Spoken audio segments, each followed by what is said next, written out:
Hey, thanks for making it to Veterans Info Tap. I'm glad you made it. Today, I wanted to talk to you about increasing your overall VA rating and getting more money in your pocket, right? The two go hand in hand, and oftentimes it takes more than one swing at the VA to get to your final destination as far as a overall rating is concerned. Sometimes it's a longer journey than others. For some folks, you get 100% out the gate. Others of us, maybe conditions get worse over time, or you have residual effects that cause secondary conditions and so forth. So I wanted to do a little talk around that and get that information out to you and just give some of the thoughts that pop to mind. So with that, please hit the thumbs up for me, subscribe, share with a friend, put comments, all that stuff helps get the information out to more of us, right? So I feel like I'm Kung Fu fighting now. So anyway, let's get on with it. I'm tired and running on fumes. But I wanted to make sure that I got this video out for you this morning here this fine Sunday. So with that, let's go ahead and roll. When you file your claim, just to kind of set the stage, with the VA, oftentimes your first result is not going to be 100%. Now, obviously, there's some of you out there that your first go, you got 100% because your situation warranted that, right? Whether it was one condition that got you that 100% or multiple conditions that got you that 100%. And rightfully so, right? For others, it's a longer journey and it could be multitude of reasons, right? VA could have screwed up. You should have been 100, but they screwed up, right? That's one way that you didn't get it. Two would be your conditions weren't as bad originally, and over time they have gotten worse. Or three, your conditions have now led to other problems, and now you have secondary conditions that you're now able to claim. So let's talk about that a little bit, and I'm going to talk about all three of those things. VA screwed up, and then secondary conditions, and your conditions got worse, and now you're filing for an increase. So when you filed your claim, now if the VA screwed up, it is very important that you don't get frustrated and throw your hands in the air and walk away and go, screw the VA. It's very important. You can do that, but don't do that for a long time, right? Only do that for a short period of time and then work on getting your stuff together for your appeal, okay? You have a small window in the big scheme of things to file your appeal. Now, the VA oftentimes will not get something right. This could be they didn't service connect you, right? No, you're not service connected. Now what, right? Or, hey, sure, you're service connected, but we're going to give you a 0% or a 10%, right? But you feel it should be higher. So if one of those things happen, you have the ability to file an appeal with the VA.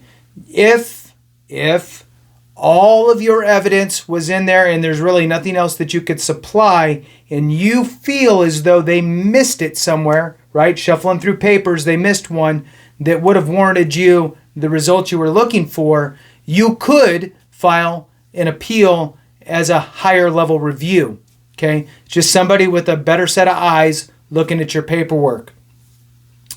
I often don't recommend that because if you have the ability to go get something extra, anything, to prove your case, you might as well just do it, right? Take the extra few weeks, get whatever else you need, and submit that with your claim.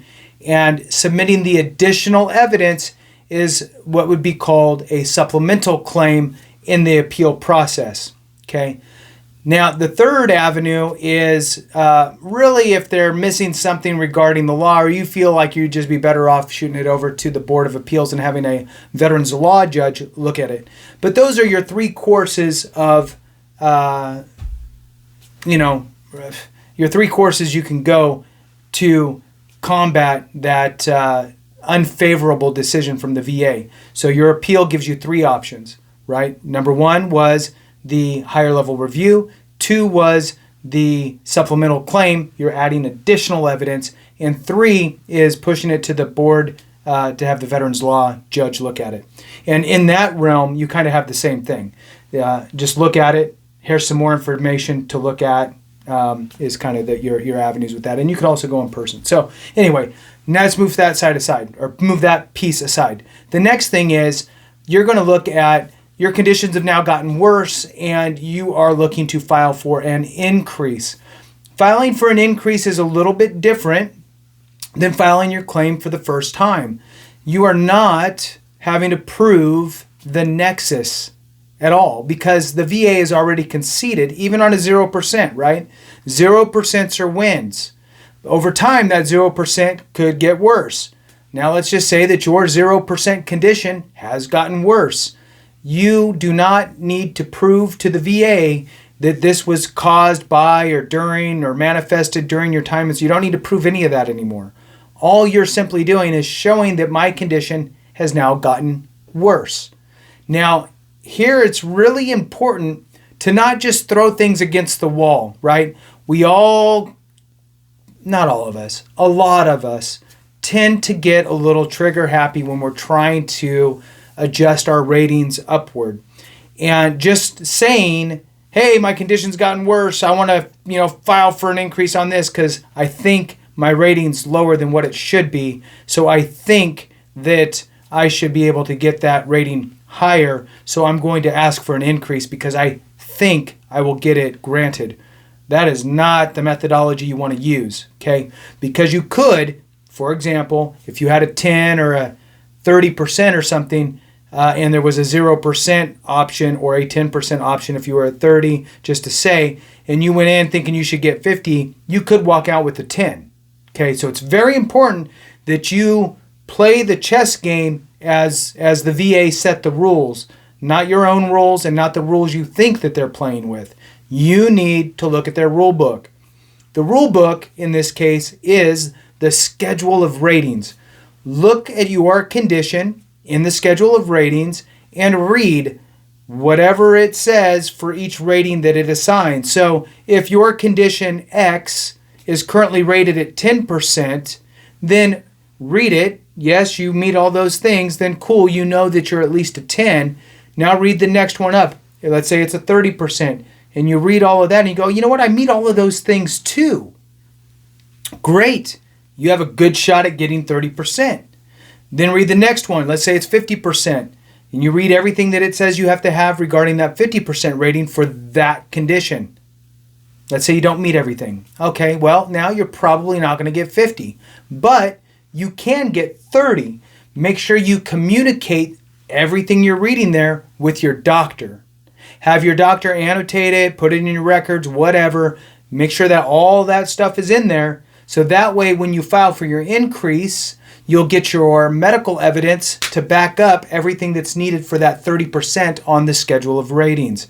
Then, when you go in for your C and P exam, you want to make sure that you regurgitate, if you have GERD, everybody knows that one, you want to make sure that you regurgitate the information that's in that schedule of ratings, right, for that specific condition at 30%. You don't want to miss anything. For example, if you missed a few words regarding specific symptoms on the GERD rating, that would drop you from a 60 to a 30 or potentially a 30 to a 10. So missing a couple words or a couple symptoms that you have because you didn't articulate that you have regurgitation and vomit, they kind of seem like they're the same. Okay? It's like regurgitation is almost like a vomit, but it doesn't actually leave your mouth, and vomit is leaving your mouth. So you could say, yeah, I vomit, period. But you never said that you have regurgitation, therefore you're missing one of the signs or symptoms that are needed for that higher rating. So it's very, very, very important that you read the schedule of ratings for your condition if you're going in for actually for anything. But in this case, I'm talking about for your increase in rating, because you want to make sure that you're going in for a win and not a guess, right? You should only be filing for claims and increases that you know you will win. Otherwise, don't even do it because you will risk actually getting a reduction, in my opinion. Next is the secondary conditions. So secondary conditions can be a whole host of things. Don't rule out secondary conditions caused by medication. So if you are being prescribed something for a service-connected condition that you have, read the side effects. Read the side effects on those medications, because if you develop any of those types of things, then you go to your doctor and you have your doctor diagnose you with that thing, right? And then you're going to have that doctor say that it is at least likely, or it is more than likely, due to your medication that's causing that issue. And that will be a clear channel secondary condition. Now, secondaries, what happens with secondaries is a lot of times we as veterans will think, actually, the thing that we mostly think is all these things are because of one thing, and therefore I'm rated for one thing, so I'm already rated. I'll give you an example. Back issue. My back is so messed up, right? This is veteran talking, then me talking. My back is so messed up. Man, my lower back, it feels like it shoots into my hips. It got pain kind of shooting down like the top part of my hip, down my leg a little bit. And if I sit too long, I'm stiff. If I, stand too long, it hurts. If I'm driving too long, it hurts. If I sleep too long, it hurts. It wakes me up. I can't sleep. I walk around. It's horrible. So I filed a claim for my back because it bothers me that much. And guess what? I got rated for my back. And guess what? It's 10%. That's it. Well, the problem here, and hopefully you're hanging on, I know it's long. The problem here is that we don't take it all apart and create different claims with it. We just go, well, it's my back, and my back is so messed up, it's causing these things. So the reality is that 10% back rating is really, I'll use myself as the example, a 10% back, a 40% arthritis, a 10% two times, one for left, one for right, radiculopathy going down each leg, and a 30% insomnia. So that one back for veteran A could only be a 10%. But for veteran B, it's a 10, another 10, another 10, a 40, and a 30. So that's using secondary conditions from that one back condition, right? So secondaries are very, very powerful and can really move you up the ladder as far as the VA rating schedule is concerned. So make sure that you're not leaving things on the table because you think that it's all in one. The only time that the VA really, really focuses on kind of an all-in-one scenario is mental health. So you could have depression, anxiety, PTSD. So you have three things, right? But the VA just goes, those are all one, and we're just going to put it all under this kind of chronic adjustment disorder umbrella of mental health and give you one rating for those three things. But for other conditions, it's you're going to get the ability to typically file for each one individually. So make sure you utilize that. When you file a secondary condition claim, just like an increase, you're not trying to prove a nexus, linking it to your time in the military. The whole purpose of the secondary is really, it didn't happen during your military time. You got out, and your service-connected condition that is tied to your military service has caused so many problems that now you have other conditions that are forming off of it, right? So if you have bad knees and a bad back and you have to push yourself out of a chair, right? Everybody's seen it, right? I do it. Push yourself out of a chair. Eventually your elbows or your shoulders are going to have problems. Those would become secondary conditions. Now, instead of getting a nexus that ties it to your time in service, you're really looking to tie that new condition to an existing service-connected condition. And you can, instead of getting a nexus letter from a doctor that nexus ties it to your military, you get the doctor to nexus it to your service-connected condition. And then you file your claim. And just like any other claim, you have to have a diagnosis. The VA will not approve anything unless you're diagnosed for it.